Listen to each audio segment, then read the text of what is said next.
Hello বন্ধুরা, এখন আমি একটা টিজার এবং একটা ট্রেলারের রিয়াকশন দেবো। তো প্রথমে যে টিজারটার কথা বলি সেটা হলো সৃজিত মুখার্জির আপকামিং বাংলা সিনেমা সত্যি বলে সত্যি কিছু নেই। এই সিনেমাটা এক রুকা হুয়া ফ্যাসলা, তার অ্যাডাপ্টেশন কিন্তু আলটিমেটলি গল্পটা কিন্তু 12 অ্যাংরি ম্যান তার থেকে নেওয়া। তো কেমন হলো এই টিজারটা? এক কথায় বলতে গেলে আমার কিন্তু সেই ভিনটেজ সৃজিত মুখার্জি বা বলা যায় ভিঞ্চিদা বা চতুষ্কোণের সৃজিত মুখার্জিকে কিন্তু আমি এই টিজারটার মধ্যে কিন্তু পেলাম। সেই ভাইবসটা কিন্তু রয়েছে। 12 অ্যাংরি ম্যান যারা দেখেননি বা এক রুকা হুয়া ফ্যাসলা যারা দেখেননি তাদের জন্য কিন্তু এই সিনেমাটা বলতে গেলে একটা কাইন্ড অফ মাস্টারপিস হতে চলেছে। আমি এইটুকু আশা রাখবো সৃজিত মুখার্জির কাছ থেকে, কারণ এরম অ্যাডাপ্টেশন নেবে। এবং মেন কথা হলো এখানে দুটো জিনিস হলো মানুষের মধ্যে এখন কন্ট্রোভার্সি চলছে। একটা হলো পরমব্রত ক্যারেক্টারটা, যেটা ওখানে 12 অ্যাংরি ম্যানে প্লে করেছিল এবং তার আরেকটা জিনিস হলো এই ব্যাকগ্রাউন্ড মিউজিকটা, যেটা এই কপি বলে বলা হচ্ছে। তো দেখুন, কথা এই দুটো জিনিস যদি কথা বলা হয় তাহলে অ্যাংরি 12 অ্যাংরি ম্যানে যে জিনিসটা ছিল ওই সময়ের গল্প এবং ওই ধরনটাকে ধরে রাখতে হতো, তাহলে ওই সময় অনুযায়ী কিন্তু গল্পটা পুরোপুরি জাস্টিফাই ছিল। এখন যদি এরকম গল্প নিয়ে আসে তাহলে আপনার কিন্তু অনেক বেশি মাল মশলা এবং একটা মশালা এন্টারটেনমেন্ট সেই জিনিসটা লাগবে, যেটা এই সিনেমাটার মধ্যে বেশ ভালোভাবে বোঝা যাচ্ছে।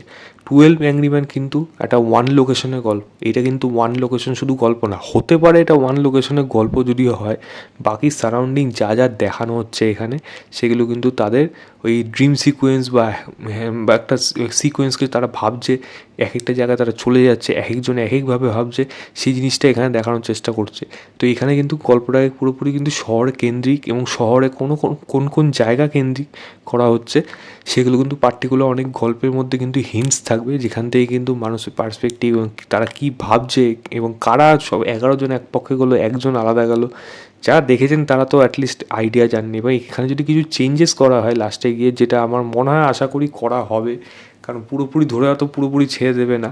তো দেখা যাক সেই কাজটা কীরকম হয়। আর যদি ব্যাকগ্রাউন্ড মিউজিকের কথা বলি, দেখুন হতে পারে এটা কপি, আমি যে খুব বেশি শুনেছি তা কিন্তু না। তবে হ্যাঁ, এই ব্যাকগ্রাউন্ড মিউজিকটার জন্য কিন্তু এই টিজারটা একটা মার্কে চলে যাচ্ছে, আপলিফ্ট হচ্ছে, তার জন্য কিন্তু আমি ব্যাকগ্রাউন্ড মিউজিকটা প্রশংসা করব। আমি অনেক জায়গায় পড়লাম, অনেকের কথা শুনলাম, যেখানে তারা বলছে যে এটা জাস্ট ফ্রি মিউজিক হিসাবে রয়েছে ইউটিউবে।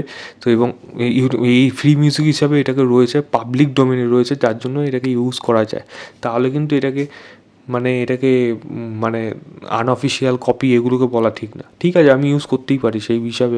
এর মধ্যে আমি যদি ব্যাকগ্রাউন্ড মিউজিকটা যদি পুরোপুরি এটাকে ইউজ না করে এটার মধ্যে যদি ভেরিয়েশন করতে পারতো, তাহলে হয়তো লোকে হয়তো এরকমভাবে ট্রোল করতো না। তবে আমার মনে হয় না ট্রোলটা ডিজার্ভ করে। এই সিনেমাটা সেই লেভেলে হতে পারে। কৌশিক গাঙ্গুলি একটা সিকোয়েন্স রয়েছে, যেটা সৃজিত মুখার্জিরই অন্যান্য আগের সিনেমার তাই সে ইউজ করেছে।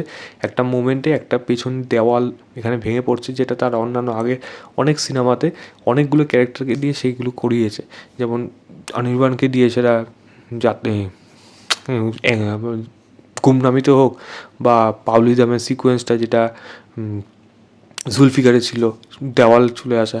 আরেকটা সিকোয়েন্স ছিল, আরেকটা এই মুহূর্তে ওই সিনেমাটার নামটা এই মুহূর্তে মনেই পড়ছে না। যাই হোক, 3টে জায়গায় সে করেছিল এরকম মোমেন্ট, যেগুলো খুব সম্ভবত নির্বাকে বোধহয় এরকম একটা কিছু মোমেন্ট ছিল। যাই হোক, সেরকম সিকোয়েন্স এখানেও রেখা রয়েছে, যেটা কিন্তু দেখতে বেশ ভালো লাগছে। তো যেরকম পাওয়ারফুল অ্যাক্ট্রেসরা রয়েছে, আমার কিন্তু এই কাজটার প্রতি আগ্রহ কিন্তু বেড়ে রইল। দেখা যায় কাজটা নিয়ে কীরকম হয়। আমার কিন্তু টিজারটা বেশ ভালো লেগেছে। দ্বিতীয় যদি বলি, ফতেহ বলে সিনেমাটা, যেটা সোনু সুদের আপকামিং সিনেমা, এই সিনেমার ট্রেলারটা কিন্তু নেক্সট লেভেল হচ্ছে ব্রুটালিটি। যেটা আমি একটু আগে আপনারা রিভিউ দেখেছেন, মার্কোর রিভিউ বললো হাত যেরকম চিয়ে দিয়েছে এখান থেকে, এখানেও কিন্তু দেখালো চিয়ে দিয়েছে। এর অ্যাকশন কিন্তু ইন্ডিয়াতে কাইন্ড অফ একটা জনিক ভাইবস কিন্তু দিতে পেরেছে, এবং সেটা কিন্তু বেশ ভালো লাগছে। সোনু সুদকে বেশ ব্যাপক লাগছে।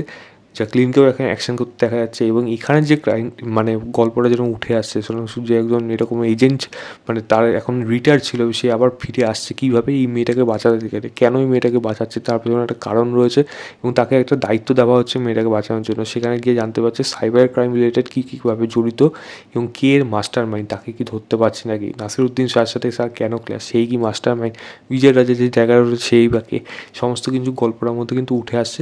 তো গল্পটা খুব এক্সট্রা, খুব বেশি জানিয়ে দিয়েছে তা কিন্তু না, তবে গল্প দেখে কিন্তু অ্যাকশান, বিজিএম, যেরকম লুক অ্যান্ড ফিল, প্রত্যেকটা জিনিস কিন্তু একটা টপ নচ ব্যাপার কিন্তু রয়েছে কাজটার মধ্যে। আমার কিন্তু সেটা দেখে সবথেকে বেশি ভালো লাগলো। 10ই জানুয়ারি এই সিনেমাটা আসছে, আমার কিন্তু বেশ ব্যাপক লাগলো। ট্রেলারটা কিন্তু বেশ ভালো হয়েছে, আমরা কিন্তু এটা প্রশংসা করতে পারি। যাই হোক, আমি দুটোরই লিঙ্ক দিয়ে দেবো ডেসক্রিপশনে, আপনারা অবশ্যই গিয়ে চেক করবেন, চেক করে জানাবেন আপনাদের কেমন লেগেছে। তো এই ছিল আমার ওভারঅল টিজার রিয়াকশন অফ সত্যি বলে সত্যি কিছু নেই এবং ট্রেলার রিয়াকশন অফ ফাতে। ভিডিওটা ভালো লাগলে লাইক চ্যানেলটাকে অবশ্যই সাবস্ক্রাইব করে দেবেন।